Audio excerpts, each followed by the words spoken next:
Bonjour à tous et bienvenue dans cette nouvelle vidéo. On va faire une grosse vidéo assez longue pour vous parler tout simplement de l'écosystème du trading sportif. Et cette vidéo est intéressante si jamais tu découvres le trading sportif et que tu débutes dans ce domaine. Ça va être une petite vidéo qui va du coup te montrer et t'expliquer un petit peu tous les composants, tous les outils dont tu vas avoir besoin pour bien débuter dans le trading sportif. Et aussi on parlera aussi des updates et des nouveaux trucs qui sont arrivés dans le trading. Donc voilà, on va faire différents chapitres sur cette vidéo avec différents thèmes. Donc tu peux, si jamais il y a des thèmes qui t'intéressent pas, switcher sur les différents sujets de cette vidéo. Donc du coup, dans le trading sportif, il y a trois composantes importantes à savoir, et notamment des outils à avoir. Premièrement, ça va être une méthode de dépôt, d'accord, pour transférer l'argent de tes comptes bancaires au betting exchange. Donc notamment, ce qui est très populaire et le e-wallet le plus populaire, c'est Skrill, d'accord. C'est un e-wallet qui te permet d'aller de ton compte bancaire à ton e-wallet, de ton e-wallet à un betting exchange, d'accord.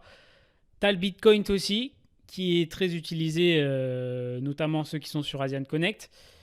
Et après, tu as les betting exchange. Tu en as du coup 3 aujourd'hui qui sont très populaires. Tu vas avoir du coup les betting exchange avec un accès gratuit par le broker Asian Connect, donc Orbitix et Piwi 247.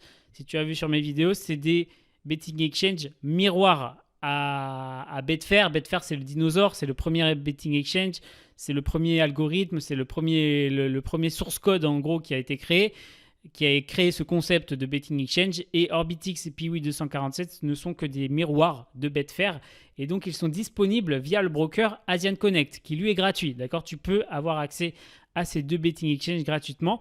Et sinon, on a créé un service du coup, Say and Verify, en 2020, qui a permis de répondre à ce grand problème qui était que les Français sont exclus, d'accord, du dinosaure Betfair en France, parce que quand l'argent est arrivé, ils ont mis des quotas sur les cotes directement, et Betfair, ils ont dit non, nous, on veut plus de Français et on veut pas tout simplement se mettre à baisser nos cotes juste pour payer des taxes en France. Donc, ils ont préféré sortir tous les Français du coup de Betfair. Et donc, il faut savoir que sur Betfair, ta nationalité française, elle est acceptée, il n'y a pas de souci, mais ce qui n'est pas accepté, c'est la résidence. C'est-à-dire que si tu paries de France, tu vas sur Betfair, tu vas voir que tu es restricted. Donc, tu es obligé d'être dans un autre pays. On a créé le service du coup CN Verify qui t'évite du coup de faire un voyage dans un autre pays pour pouvoir ouvrir ton compte Betfair. D'accord ? Par exemple, si tu veux ouvrir un compte Betfair tout seul, avant que notre service existe, tu aurais été obligé d'aller à Malte, par exemple, de prendre un appartement pendant 1 mois ou 2 mois. Ça t'aurait coûté à peu près 3 000 €. Voilà. Donc nous, on a créé ce service-là. On t'en parlera après dans la vidéo, qui te permet d'avoir un compte betfair.com. Comme actuellement, on a créé et vérifié 50 comptes Betfair. Donc le process est bien huilé. Et une fois que tu as du coup tous ces composantes-là, ton e-wallet, tes méthodes de dépôt-retrait, tes betting exchange, eh bien, tout simplement, il faut passer sur la partie système. Et comment faire pour dégager tout simplement du profit dans le betting. Donc voilà, ça va être un peu le résumé de cette vidéo. On commence directement par les méthodes de dépôt. Donc déjà, on commence par le e-wallet Skrill. Donc il y en a 2 actuellement qui sont populaires, c'est Skrill et NetTeller. Et NetTeller a racheté Skrill, je crois, il y a 4 ou 5 ans. Bon, le plus populaire, c'est Skrill, parce que l'interface est cool. Ils ont un support client qui est assez réactif. Et tout simplement, c'est simple d'utilisation, d'accord. Donc Skrill est un e-wallet et the e-wallet du betting actuellement. Et donc, du coup, ce e-wallet, il va te servir à quoi? À tout simplement faire tes dépôts de ton compte bancaire à, du coup, ton e-wallet. Et tu vas avoir, du coup, différentes méthodes de dépôt, notamment par carte ou par virement bancaire. Après, tu vas avoir d'autres méthodes comme PaySafeCard, portefeuille de crypto, BitPay ou PaySafeCash. Le problème, c'est la limite, 900 €, 2500, 1000 € ici. Donc, le meilleur moyen de déposer ton argent sur Skrill sans avoir de frais, c'est par virement bancaire, d'accord. Et en plus, tu as une limite qui va jusqu'à 500 000 € de virement. La carte bancaire, je ne recommande pas puisque tu as un 1% de frais, d'accord, sur les dépôts par carte et une limite de 5 000 €. Pour faire après des retraits, d'accord, de ton compte Skrill à ton compte bancaire, je te conseille aussi le virement bancaire, d'accord. Tu auras à peu près 1,75% de frais, c'est le moins cher par rapport à la carte bancaire, par rapport aux autres méthodes. Ok. Il y a un truc que je voulais vous montrer sur Skrill qui est très intéressant, c'est qu'ils ont fait un petit onglet sport avec notamment des statistiques. Et par exemple, si je prends demain la Champions League, par exemple, je clique sur Bayern Munich Inter Milan, il y a des petites indications ici qui sont très sympas à lire. Ça peut être sympa avant match, le temps que les équipes se mettent en place. Et par exemple, ils te mettent Bayern Munich, il y a eu 3 buts ou plus marqués lors des 4 derniers matchs. Enfin, tu vois, c'est des petits stats comme ça qui peuvent être intéressantes à ajouter avant de faire ton trade. Harry Kane a marqué dans 50% des matchs de Ligue des Champions. Voilà, le mec est chaud. Et voilà, tu vois, c'est des petits stats comme ça. Hop, hop, les deux équipes. Ça, c'est plutôt pas mal ce qu'ils ont créé. Ils ont créé leur propre, en fait, leur propre flash score un petit peu sur Skrill. Donc voilà, ça peut être intéressant d'utiliser ça et d'ajouter ces infos. Donc voilà du coup pour notre petit Skrill qui a bien évolué, qui reste le leader au niveau des e-wallets et donc c'est un outil à avoir. On va aller du coup sur Asian Connect, donc grosse évolution aussi sur leur interface. Donc vous avez des petits onglets qui sont tous là, dépôt. Donc le dépôt sur Asian Connect, Bitcoin, ils ont ajouté le Bitcoin, ok, mais ça fait un petit moment, mais avant ça n'y était pas. Moi je vous rappelle qu'avant 2019-2018, il n'y avait pas le Bitcoin sur Asian Connect. Et ici tu as Skrill, du coup, donc tu ajoutes ton email de ton compte Skrill, tu ajoutes le bookmaker accrédité, tu ajoutes le montant et tu pourras faire ton dépôt minimum 10 €, frais gratuits et dépôt illimité. Et du coup, les retraits, pareil, Bitcoin et Skrill. Voilà, donc c'est les deux méthodes les plus utilisées sur Asian Connect. Tu peux faire aussi du transfert de compte à compte. Ok. Hop. Pour le KSI, c'est-à-dire le Know Your Customer, que ça soit sur Skrill ou Asian Connect, c'est toujours la même chose. C'est-à-dire, pour vérifier vos comptes, vous devez envoyer votre carte d'identité, votre adresse, justificatif de domicile, donc toujours l'électricité, donc EDF, ou si vous êtes à Malte, par exemple, la facture ARMS. Et voilà, votre compte après est confirmé, vous pouvez l'utiliser à 100%. Donc mes comptes bookmaker, avant on n'avait que Orbitix, PS3838 et du coup Asian Odds, que je n'utilise pas, mais qui peut être intéressant aussi. Et du coup, ils ont rajouté, il y a 2-3 ans, Piwi 247, du coup, qui a pris un peu la main mise sur Orbitix, même si Orbitix était là depuis plus longtemps, donc il y a beaucoup de joueurs qui sont restés dessus. Mais ouais, du coup, nouveau betting exchange miroir avec Piwi Exchange, du coup, qui est arrivé. Et ce qu'on peut remarquer, c'est que des fois, sur des marchés de niche, notamment sur Piwi 247, tu vas avoir beaucoup plus de liquidité que Betfair en fait. Donc ça veut dire que le miroir est en train de dépasser un peu le dinosaure parce que les gens, Betfair a bloqué son accès à beaucoup de pays parce que certains pays aussi ont leur propre régulation et donc les gens se rabattent sur tout simplement Piwi 247. Donc c'est pour ça qu'on a des liquidités des fois qui sont un petit peu plus importantes sur des marchés de niche. Du coup maintenant je vais vous parler du coup de comment créer un compte Betfair. Eh bien, on a créé un service en 2020, donc il y a 5 ans, qui vous permet maintenant, en tant que parieur français, de vous éviter de faire un voyage dans un pays accepté par Betfair et du coup qui vous permet d'avoir votre compte Betfair créé et vérifié. Donc notre service, il a actuellement passé 50 clients, donc 50 comptes créés et vérifiés. Voilà, donc on est là depuis 5 ans. Le système, il est huilé, d'accord, on a un système qui fonctionne. Notre service, forcément, il a un coût, mais c'est un faible coût, contrairement à toute la logistique que ça va te demander d'ouvrir un compte Betfair tout en allant à l'étranger, etc., de prendre un appart, de trouver une adresse, etc. Donc nous, sur ce service, on vous fournit l'adresse maltaise, temporaire et justificatif de domicile à votre nom. Ce qui fait que vous avez la facture d'électricité ARMS, vous avez l'adresse. Vous, d'abord, vous changez l'adresse sur votre e-wallet, d'accord? Comme ça, votre e-wallet aura la même adresse que votre compte Betfair. Et après, vous créez votre compte Betfair. Il y a une formation, ne vous inquiétez pas, il y a une formation détaillée étape par étape pour créer votre compte Betfair. Et après, le tour est joué. Vous envoyez les documents, Betfair accepte et votre compte est vérifié à vie. Voilà. Par rapport au dépôt, du coup, de Betfair, du coup, eh bien, là, Betfair n'a pas malheureusement encore le Bitcoin. Donc on vous conseille d'utiliser tout simplement Skrill. D'accord? Skrill ou Neteller si vous êtes chez Neteller. PaySafeCard, banque transfert, on déconseille, d'accord? Mais d'utiliser Skrill, voilà, c'est le seul méthode de dépôt.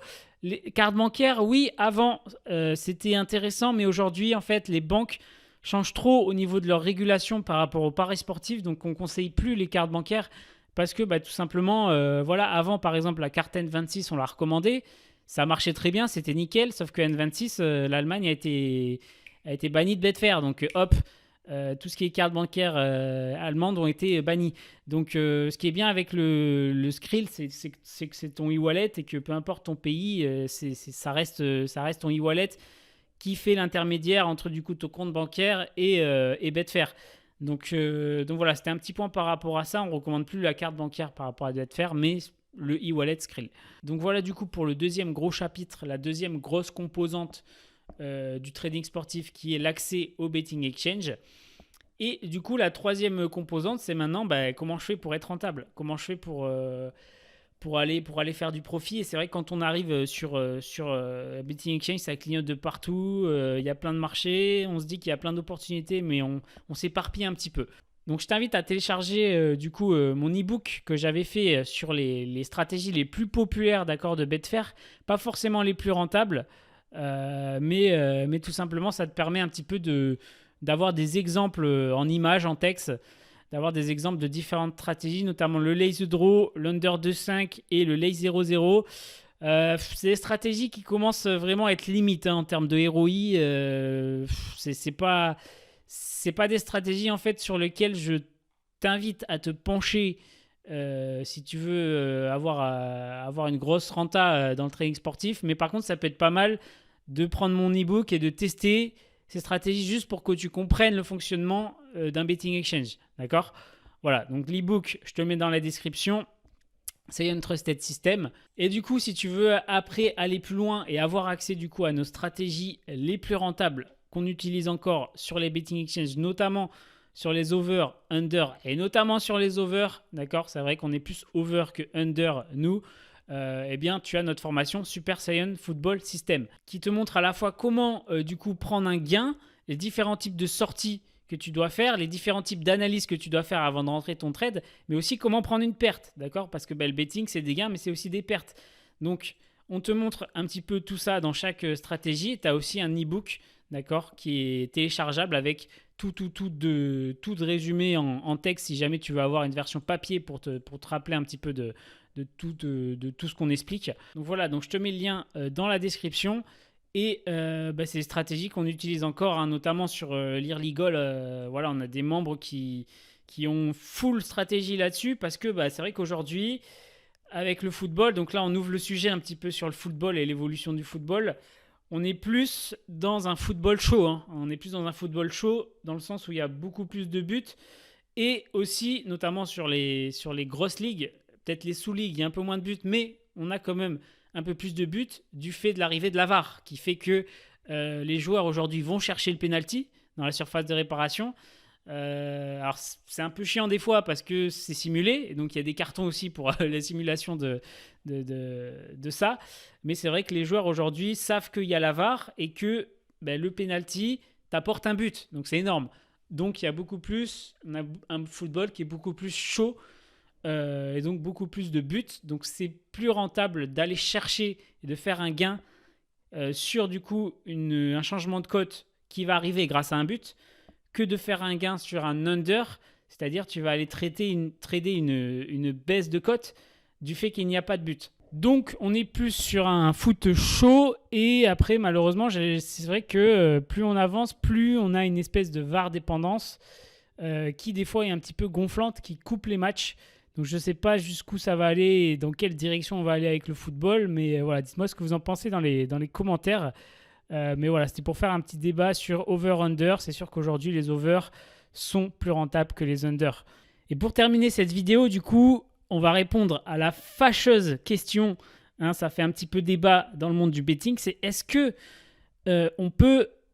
du coup les parieurs qui vendent des formations, donc nous on en fait partie, on vend des formations, on vend des services, est-ce qu'on peut gagner notre vie en vendant seulement des formations et du coup des services? La réponse, on va vous la montrer directement, sachant qu'on n'a pas fait de vidéo pendant 1 an et demi, hein, mais comme on a des services, des produits de qualité chez Saiyan Betting, ça se serait très vite su en fait si on faisait de la merde. Ça fait 5 ans, 6 ans maintenant qu'on est là. Donc Saiyan Betting reste la première chaîne qui a été créée sur YouTube qui vous parle du trading sportif. On est d'ailleurs la première vidéo tuto qui vous a permis d'accéder à Orbitix, etc. Donc on a fait, grâce à nos services, donc notamment service de compte Betfair, service notre formation, 43 000 euros, d'accord, sur 5 ans. 43 562 divisé par 5 divisé par 12. Donc Saiyan Betting, le site, nous rapporte 726 euros, d'accord, par mois. Donc est-ce que clairement on peut vivre à Malte avec ça? Certainement pas. Quand vous avez un loyer de 2000 euros pour payer le petit penthouse vue sur mer, c'est pas avec ça qu'on va vivre, d'accord? Donc derrière, on a du betting, d'accord? On a de la bourse, des cryptos, de l'immobilier. Mais l'immobilier, là, on est en train de revendre en France parce que, comme je l'ai dit, je me casse bientôt de l'euro. Donc je suis en train de revendre le seul bien immobilier que j'ai en France. Et voilà, donc c'est un complément de revenu. C'est tout simplement diversifier son portefeuille avec le betting. Et ce qui est intéressant, c'est que vous le voyez là, il y a un gros crack boursier qui est en train d'arriver. Tout le monde est en négatif. Ce qui est bien avec le betting, c'est que le betting, lui, il n'y a pas de crack. C'est-à-dire que votre système, il continue. Et c'est bien d'avoir du betting quand la bourse chute. Je vais vous mettre le S&P 500. Je crois qu'on a perdu 25 points. Donc, pour tous les investisseurs aussi qui découvrent le trading sportif, c'est intéressant d'avoir un petit peu de betting aussi, d'accord, de faire un petit peu de trading sportif. Parce que c'est vrai que là, le crack qu'on a eu, hop, 5670, ouais, c'est ça, ça a perdu, ouais, c'est chaud. Ça a perdu 20 points. 20-25 points. Donc gros crack avec l'annonce des frais de douane. Donc bien sûr, ça remonte toujours. C'est d'ailleurs une très bonne opportunité. Là, c'est pour ça que là, je suis en train de revendre un bien pour aller envoyer du lourd en bourse. Parce que là, c'est une grosse opportunité. Là c'est les soldes. Voilà du coup pour cette vidéo qui vous parle de pas mal de choses. Mais c'est important de faire des petites vidéos comme ça, des longues vidéos, pour tout simplement tous ceux qui découvrent le trading sportif aussi, et pour comprendre un petit peu tout l'écosystème, comme on a appelé dans le titre, l'écosystème du trading sportif. Voilà, merci à vous. Vous avez tous les liens dans la description. C'est des liens affiliés aussi, donc on gagne des commissions bien sûr si vous passez par nos liens. Et voilà les Saiyan, on vous souhaite amour, paix et du gros profit. Ciao, ciao!